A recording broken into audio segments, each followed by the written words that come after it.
Advanced Psychoproctology for Beginners.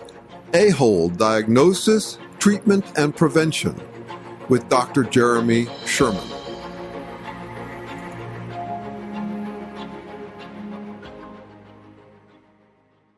Welcome to Class 8 of our Advanced Psychoproctology course for beginners. In the next two sessions, we'll explore how people become aholes.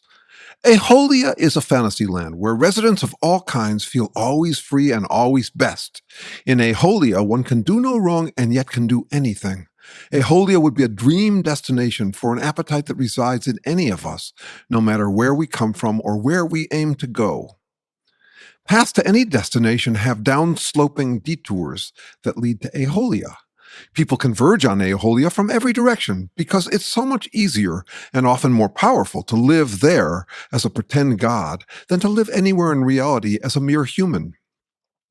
Most people who start down one of these detours to Aholia get thwarted or turned back by circumstances.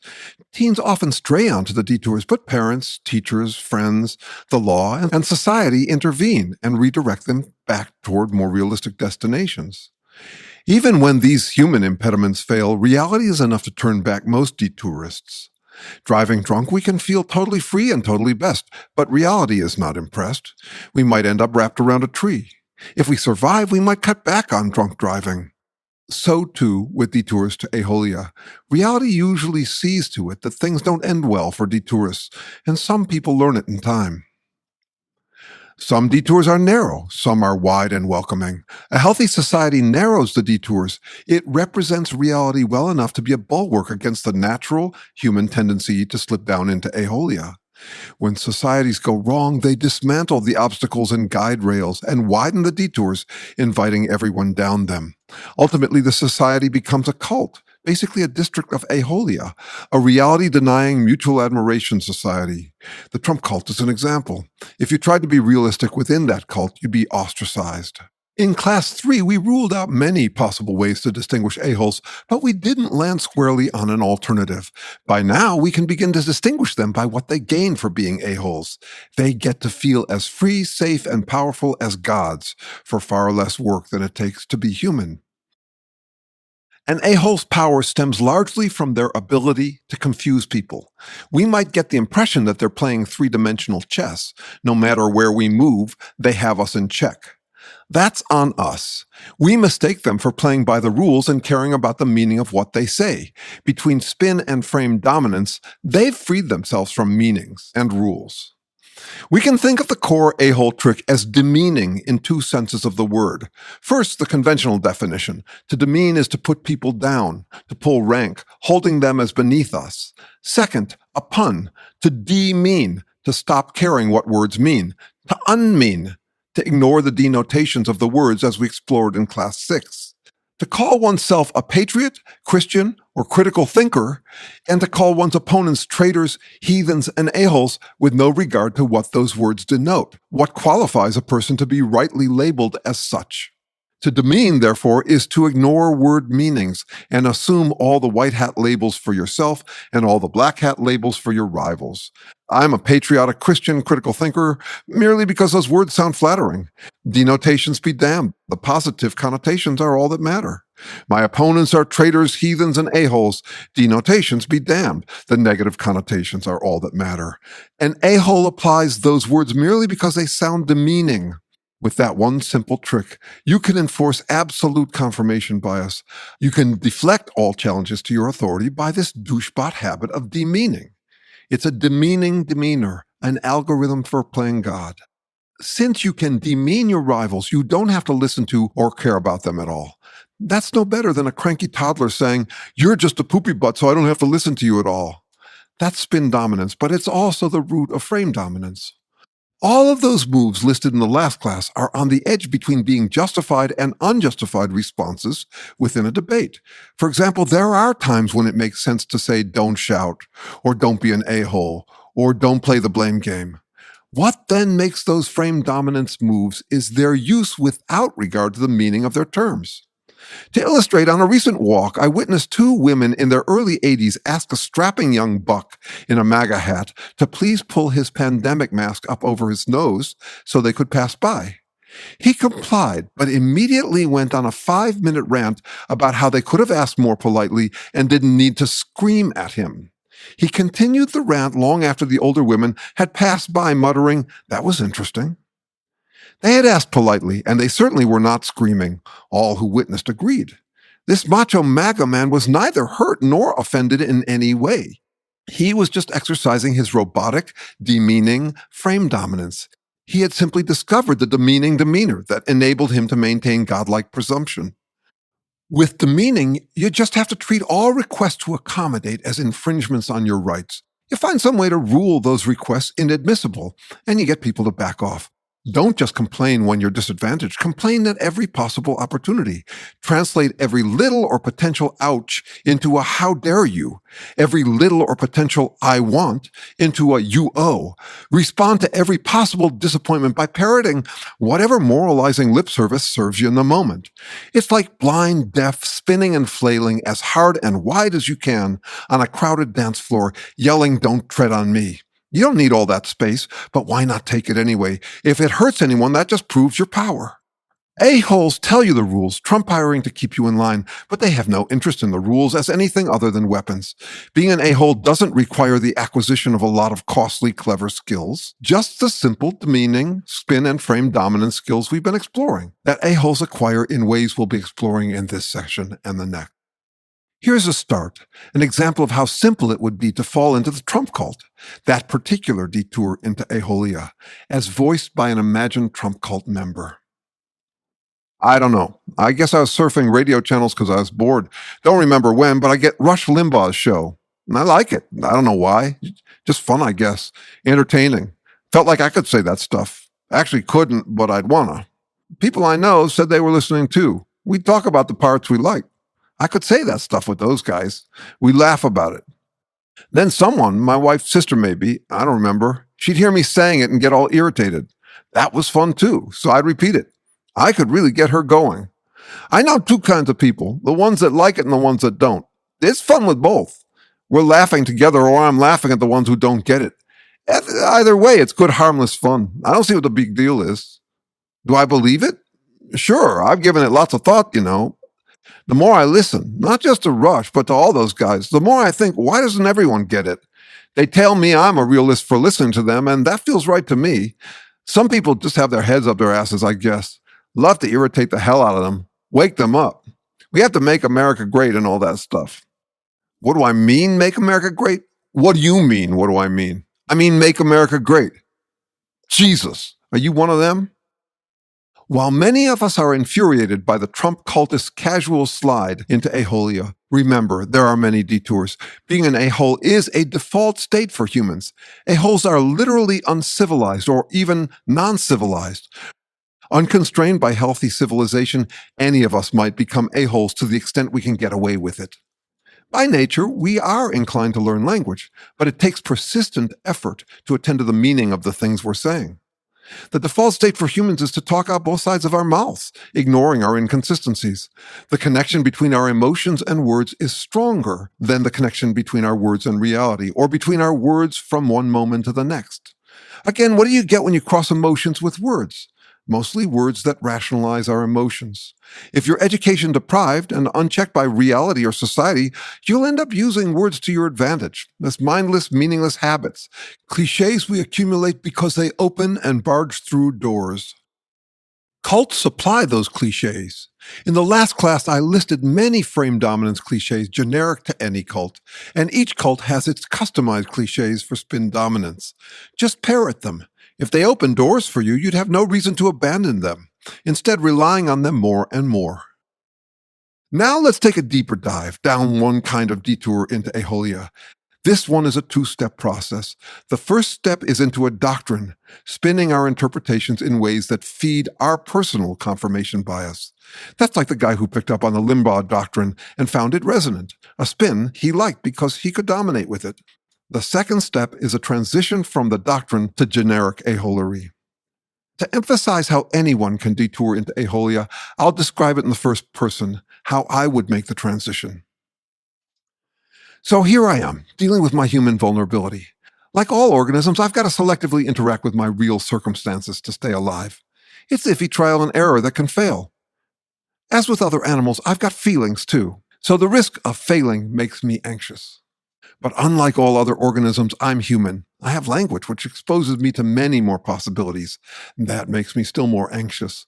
But language also gives me an easy way to rationalize dismissing whatever makes me anxious.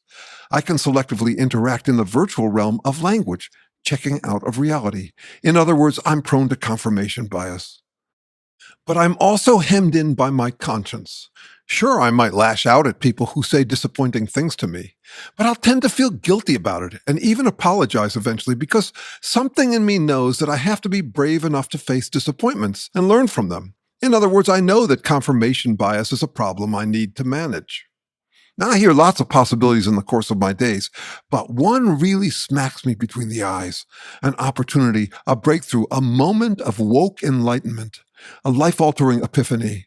Encountering this insight is like love at first sight, and I want to marry it. It feels like the last epiphany I'll ever need. I follow it into a religious, spiritual, philosophical, or political doctrine that strikes me as wise, enlightened, true, woke, and all-encompassing. I'm enthralled by it. I experience great relief on having discovered it. I attribute that relief to the quality of the doctrine. It really tells it like it is, like I've always suspected it was. It makes me feel like a genius. Armed with this doctrine, I'd feel like I have the big picture. I'd have my instructions for living, my meaning of life, my infallible mission, my crusade. I know what the real priorities are, which possibilities are and aren't significant, what to embrace and what to ignore. And I wouldn't have to wince about dismissing discouraging ideas because this new doctrine supplies me with the reasons why I don't have to attend to them. No more doubts, no more self-doubt, no more rubbernecking and squinting into the sandstorm of possibilities, no more guilt about anything except failing to live up to this new doctrine. I could continue to struggle with lifelong self-doubt or embrace this doctrine as the infallible antidote to self-doubt. To embrace it, I have to learn more about it. So I study this one doctrine in greater depth. I make friends within the community of people who embrace it. I memorize its talking points, all the reasons it's right and other ideas are wrong. Some education is broadening, like learning to see things from conflicting perspectives, rubbernecking and squinting my way deeper into the sandstorm of possibilities. But this is different, a narrowing kind of study. It will make me an expert on the one true way. I'm motivated to learn, more motivated than I've ever been. And why? Because unbeknownst to me, I'm motivated to outsource my confirmation bias. I want a gated community for my mind that lets in only friendly, not unfriendly ideas as shelter from the sandstorm of possibilities. But I don't want to believe that I live in a gated community of the mind. I want to feel more worldly, like I've got the big picture. I'm learning ever more reasons why I don't have to consider alternative possibilities. My learning narrows me down to what feels like an infallible laser-like point that I don't have to think of as a point, but can instead claim is the floodlight illuminating everything. I've already outsourced a lot of my body's selective interaction. For example, I live in a shelter that lets in air but keeps the rain out. I wear clothes that leave me free to move but keep out the cold. To grocery stores, I've outsourced interaction with food, not poison. I have lots of outsourced filters in place to prevent interaction with threats while facilitating interaction with opportunities. But outsourcing in the conceptual realm is different. It's harder to tell whether the filter fits me better to reality or just better to myself, enabling me to feel more comfortable in my own skin within my ideological community. And if my roof leaks, I'll know and respond right away. If my grocery store is selling me toxins, I'll know right away. Now, I could outsource my conceptual filtering to a reliable fact checker or spam filter to not waste my time interacting with imaginary threats and opportunities. But I could also embrace a cult that filters out my interaction with real threats and only lets me interact with concepts that affirm me, and I might not be able to tell the difference. Between the fact checker and the cult gives me more comfort. A fact checker can filter in disappointing ways. That news story that affirmed me turned out to be fake. The news story that discouraged me turned out to be true. Who wants to hear that? I don't. I'd know if my roof leaks, but I won't know if my doctrine leaks, at least not until long after I've dedicated myself to it. My doctrine does not fit me to reality, but it fits me to me. It gives me the confidence I've always wanted. It filters for me and frees me to swagger like I'm not filtering, like I've got the big picture. It emboldens me. I could have become an alcoholic because it filters out my negative experiences. On alcohol, I feel grand like I got the big picture. I can become a know-it-all, crowing about all my success. It's not good for my body. It's making my liver leak, but I don't notice. When drunk, I feel great, on top of the world, omniscient. I can focus on my here and now happiness and not see that I no longer have money to fix my leaky roof. From my alcoholic perspective, alcohol woke me up to reality. Likewise, I could get addicted to a doctrine with the same benefits as the alcohol. I could become a cultaholic. A cult is an external filter I can cozy up inside, a gated community of the mind that I can pretend isn't gated, but lets in the whole big picture. Examples of such external doctrine filters include religious, spiritual, philosophical, political movements, congregations, or news sources. I might join for their doctrine or think I have, but I stay for the external filter that doesn't feel like a filter. I am unlikely to notice that I've contracted with an external filter that poses as presenting an all-inclusive big picture while keeping the sandstorm of discouraging real possibilities out. I falsely think I've been shopping for the right beliefs and that I've found them. Embracing my new doctrine might impose some ritual sacrifice on me, not enough to discourage me from nestling up inside it, but enough to put my conscience at ease. I might say, I was skeptical. I didn't want to believe this doctrine. Or it's hard learning from this community, but it's worth it because they're helping me understand everything. With them, I can become a master of everything that matters. Still, turning true belief in an infallible woke doctrine into real behavior is a challenge because it claims a last word that none of us can have. I'll feel triumphant for finding the ideal way to live, but real-world living is never ideal. Having embraced this doctrine, I'll start to cut corners and slide, and it will trouble me a little that I have. Once committed, I start saying things like, hey, nobody's perfect, and I'm getting to the enlightened woke state, but it takes time. I have to be patient with myself. Not only that, having embraced the doctrine, I'll be out there calling attention to myself, because some of the fun of having found it is showing it off. I fancy that it'll make me the envy of all for having found the one true way. I expect some mic drop satisfaction for sharing my doctrine. But I only get that from people inside the circle. Outside, people respond to me like I'm a Jehovah's Witness knocking on their door. I thought I donned a cloak of authority, but to others it's more like I pinned a kick me sign on my butt. Outside, I've become the target of challenges and ridicule. If I'm going to feign infallibility, others are going to kick the tires on it. So there I am, nestled within my outsourced doctrinal filter, but in some ways I'm more exposed than before. What do? I've gained many advantages from my feigned infallibility, but I'm also catching a lot of flack for it. I'm more powerful and more popular within my circle, yet less credible to people outside it.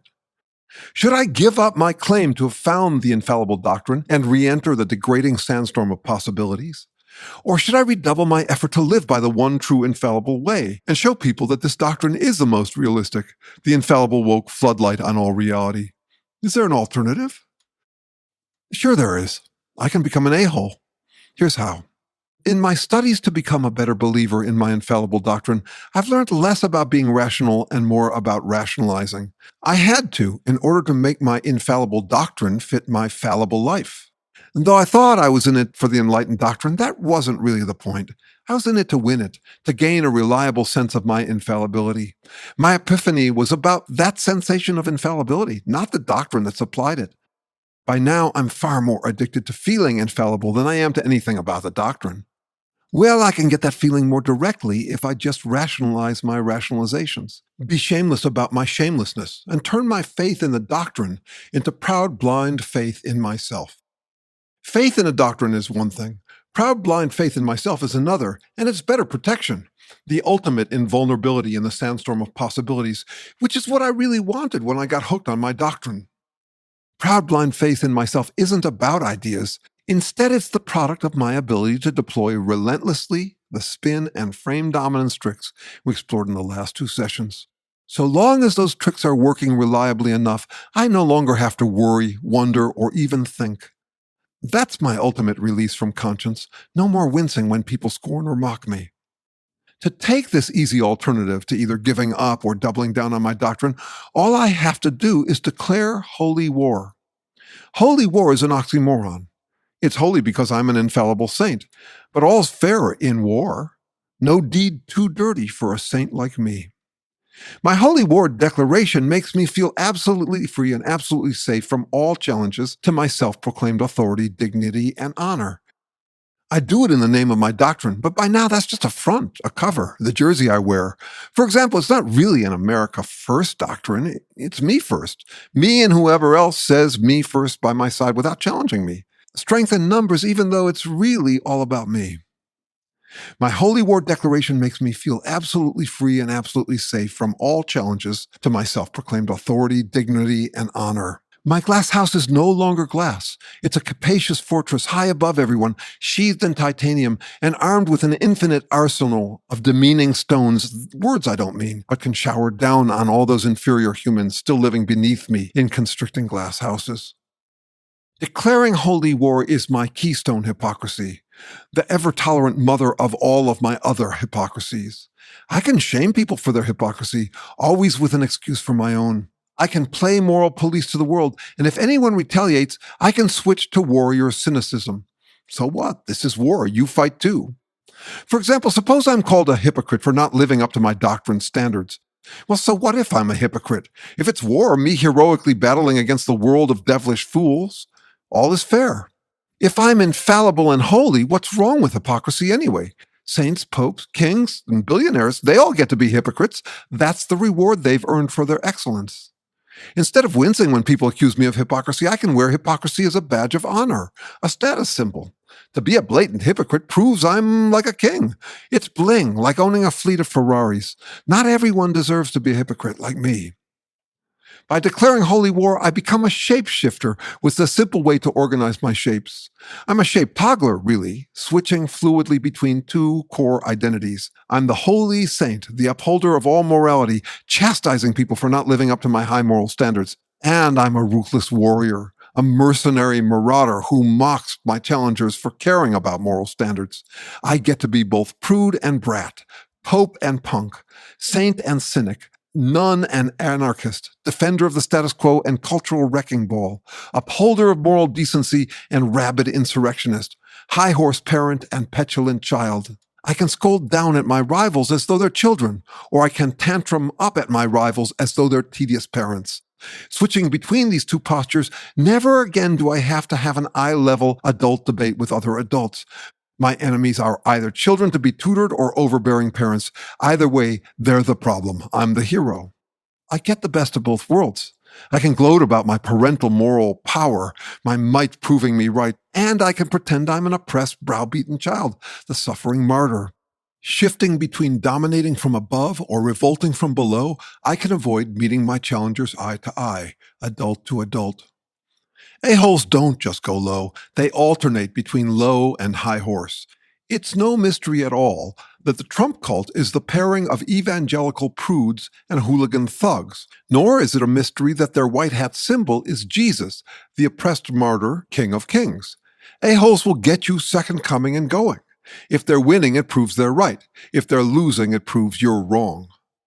I don't have to be dumb to become one of these shape-toggling cultists, fluidly shifting between playing saint and prick. I just have to be a little hungry, desperate, lazy, cornered with the inadequacy of my embraced doctrine, or swept up in someone else's supposedly holy war.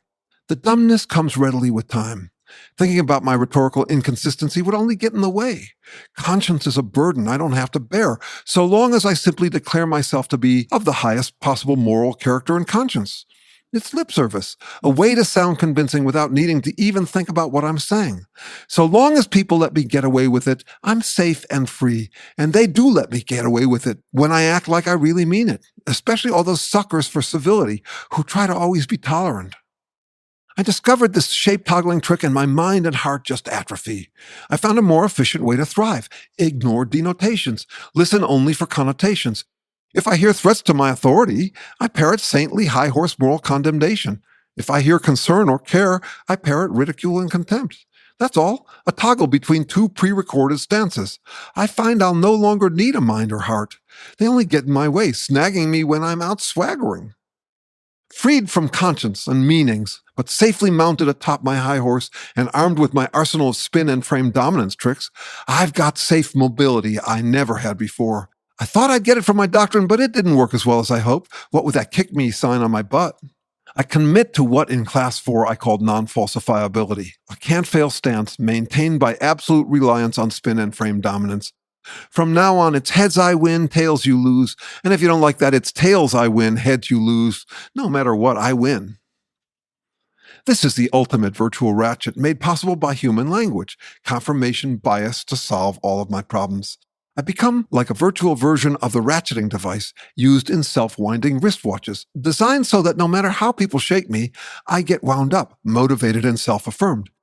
If you agree with me, that proves I'm right. If you disagree with me, it proves I'm right. Though I could become self-winding by myself, I can also find comfort in my Goon Squad allegiance to my self-winding movement, a cult that no matter how you shake it, gets wound up. Everything proves us right. I don't just filter out all challenges, I filter out the experience of them as challenges.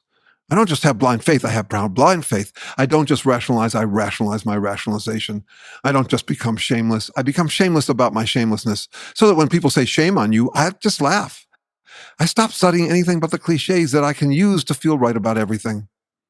I used to dread challenges to my authority, but no more. I'm dauntless, incorrigible. I feel brave enough to go out and face the world as a holy warrior exhibitionist. I sidle up as if for conversation and debate, and when I get someone's attention, I open my trench coat and flash them my stiff little infallibility.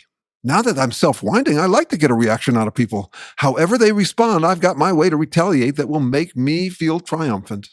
If they scold me, I make them wrong for oppressing me. If they laugh at me, I make them wrong for not taking me seriously. If they try to reason with me, I make them wrong for taking me seriously. If they get angry at me, I make them wrong for being uncivil. If they're hurt, I laugh at them for being weak. If they walk away, I make them wrong for quitting. No matter how they respond, I'm vindicated. It's as thrilling as the first time I realized I could self-pleasure. I can't keep my hands off my holy warrior status. That's the relief and joy I get having slid down my detour into aholia. Though people loathe me, that cost is more than compensated by my highly efficient and successful power. They're just jealous fools. They're just not smart, cunning, or moral enough to beat a hero like me. Indeed, all of their scorn proves I'm right. Nothing else matters. All else is window dressing, lip service trappings. Sure, I still wear my woke doctrine as a badge of honor, but it's just for show. It gives me and others the impression I stand for something, and I do, though I wouldn't admit it to myself. I stand for my proud, blind faith in myself, my shameless shamelessness, my loyalty to my gut. I stand for me. My trench coat still has my doctrine's team name on it, but that's just for show. I no longer have to worry about living up to that doctrine. My holy warrior crusade works so reliably, I no longer have to wonder, feel, or think. I can play with myself on automatic, like an addictive habit. My mind and heart retired. I can be a mindless, heartless robot. I get people's attention, a triumph. I confuse people, a triumph. I have enemies, but they can no longer make me feel vulnerable, a triumph. I frustrate people, a triumph. It's such a relief that I'll take every experience of that buzz I can get. I'm looking for trouble because no matter what it is, I can handle it now. I no longer squint into the sandstorm. I shut my eyes as I blaze through it. My migration through a doctrine into aholery has much in common with one romantic idealization of the holy warrior that's found in two popular fables. One is Plato's allegory of the cave, and the other is that allegory remade as The Matrix, a popular movie in the 1980s. In Plato's allegory, we are all chained down inside a cave with manipulators holding up objects that make shadowy illusions on the cave walls. Plato's foreshadowing of the movies. The illusions are all that any of us know. But one of us, a hero, breaks free, escapes the cave, and is blinded by the bright, enlightening truth, reality itself. Having discovered the truth, the hero is launched on a holy warrior mission back into the cave. Once lost, now found, the hero is duty-bound to rescue the unenlightened and smite the illusionists. In The Matrix, Neo, the hero, is offered two pills, one red, one blue. The red pill reveals that what we think of as reality is merely an illusion.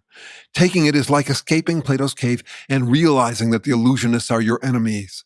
Neo takes the red pill, sees through the illusions, and gains superpowers by which to defeat the illusionists.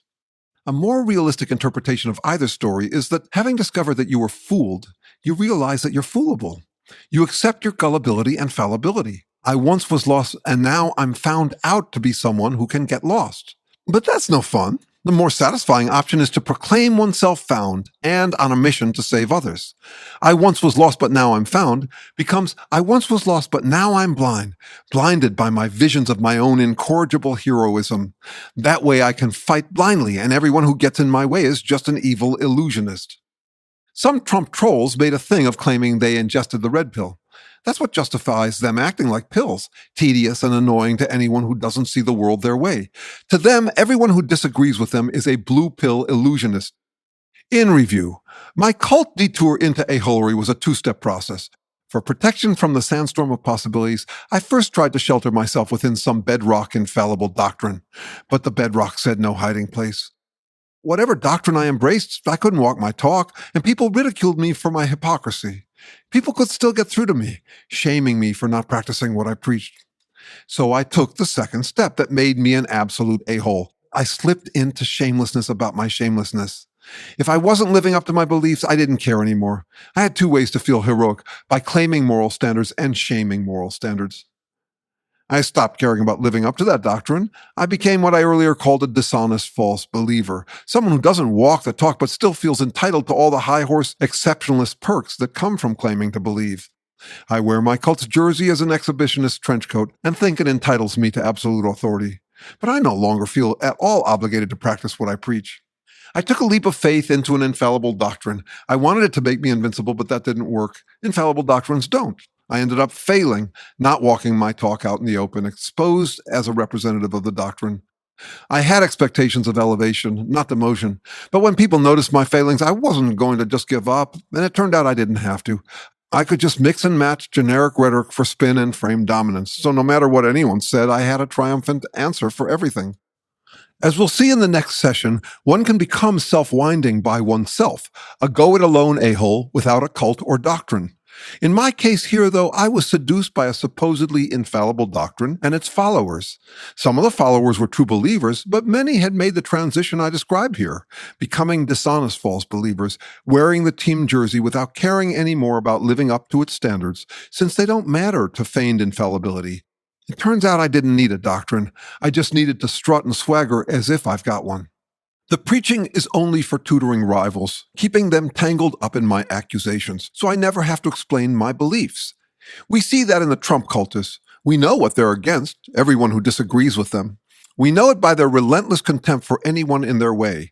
And we know that they hug their jersey for dear life. And they're so relentlessly effective at it that no one has ever cornered them with saying what they're for. It turns out you don't need a doctrine. You just need to strut and swagger as if you've got one. A supposedly infallible doctrine or ideology is a gateway drug to aholery. It sets expectations of reward and affirmation way higher than can be accommodated by reality. Like a gateway drug, it's a taste of something you don't want to give up. We see this with the Trump cultists. They can neither afford to give up or live up to their doctrine standards, so they just became self-affirming, demeaning aholes. Everything proves them right. The more they're hated, the more it proves to them that they're righteous, holy warriors entitled to use any dirty trick they want. Again, it's not limited to the Trump cult or the right wing. Why would it be? The doctrine is merely the gateway drug.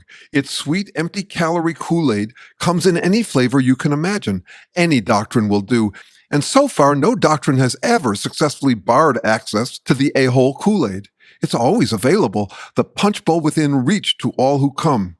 Besides, what doctrine would want to remove the punch bowl? It's the best recruitment tool ever. Galvanize the people with flavored holy war. This is why total a-holes all sound the same. Even sworn enemies from violently opposing cults, they all end up sheltering within aholia's commitment to absolute confirmation bias via spin and frame dominance. Absolute confirmation bias power doesn't just corrupt absolutely, it also corrupts generically. Historians wonder whether ideas ever change history. When they translate into efficient, productive technologies, they do, of course. But what about abstract philosophical ideas? One answer is that the ones that generally do change history do so by means of the Kool-Aid effect, galvanizing people with the holy warrior war cry, "We deserve more." Sometimes movements do deserve more, not more than others, but equality, fairness, and justice. Examples include civil, labor, women's, and gay rights movements. But with legitimate holy war cries come the potential for illegitimate ones. Anyone can play holy war victim, including the oppressors. Cults all cry a proud, "We deserve more." Though we associate wokeness with its current liberal leftist variety, I'll suggest that like all rhetorical moves, wokeness can be branded to any cause. Wokeness is the sense of having seen the light or taken the red pill. It's another name for revelation, the big truth revealed, like stepping out of Plato's cave and waking up to blinding final truths. Wokeness is that love at first sight embrace of some doctrine, and wokeness is generic. We can have woke epiphanies that feel great but turn us into evil addicts. Many people got woke through some Trump rally, proud thereafter to declare that there was nothing he could ever do that would lose him their vote. Though the self-declared awoken think it's "I once was lost, but now I'm found," it's often more like "I once was lost, but now I'm blind."